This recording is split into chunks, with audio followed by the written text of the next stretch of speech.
皆さん、こんにちは。パーソナルライフスタイリスト木村沙織です。本日はですね、私から、アウルナのですね、ブランド創設者であるアドリアーナさんにですね、いろいろと質問をしていきたいと思っています。アドリアーナ、よろしくお願いいたします。Oui, bonjour Saori, enchantée, merci beaucoup de nous accueillir sur cette émission. はい、よろしくお願いします。では早速ですね、一つ目の質問に行きたいと思います。アールナが生まれたですね、経緯を教えていただきたいと思うんですけれども、はい。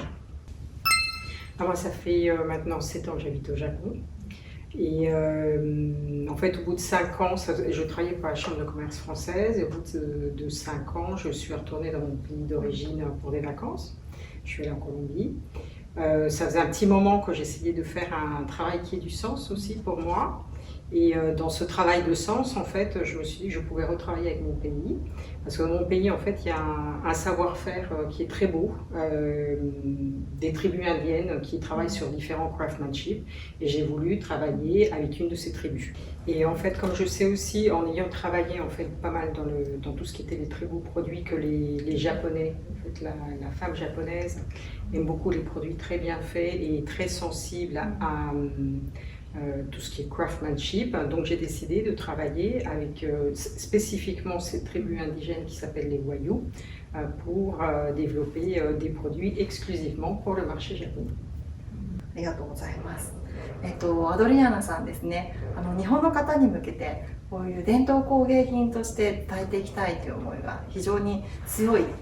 いろんなものを見た中で、伝えていきたいという思いがあって、実はこのですね、和牛バッグって呼ばれるコロンビアのですね、バッグで、アドリアーナさん自身がコロンビア人なんです。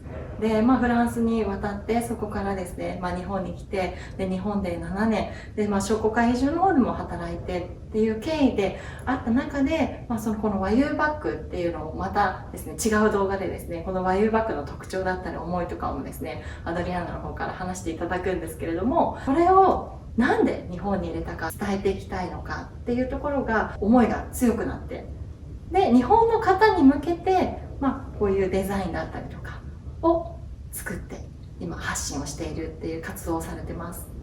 でこの柄ですね、一つ一つに特徴があります。日本のですね伝統工芸品である、伝統の洋服ですね、着物もそうなんですけれども、非常に近い柄になっているので日本の方にも受け入れられるっていうところがアドリアーナがすごく思っている部分でもあると思いますね。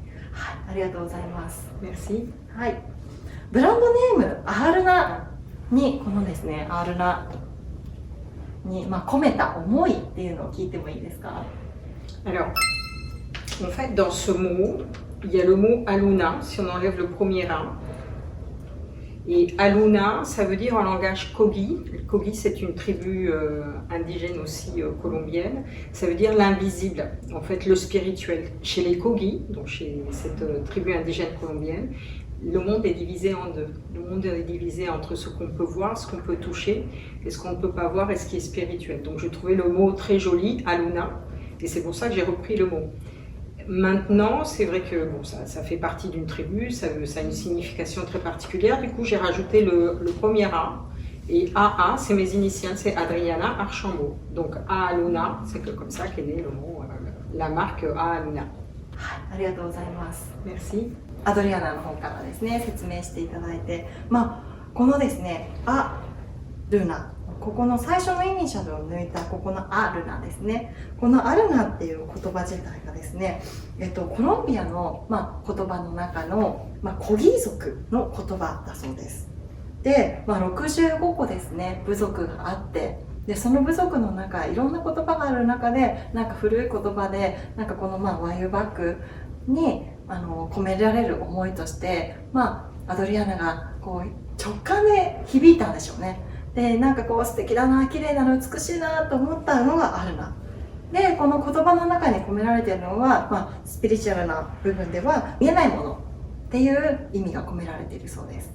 で見えないものを、見るってすごく難しいことだと思うんですね。で、私自身が、アドリアナに出会って、この和洋族のですね、バッグに出会った時に、なんかこうアドリアナの優しさというか、思いとかが、バッグを通して私のところに響いてきたっていうのが実は最初の出会いで思って、で、手にした時のぬくもり感とか温かみ、がすごく感じるんですよ。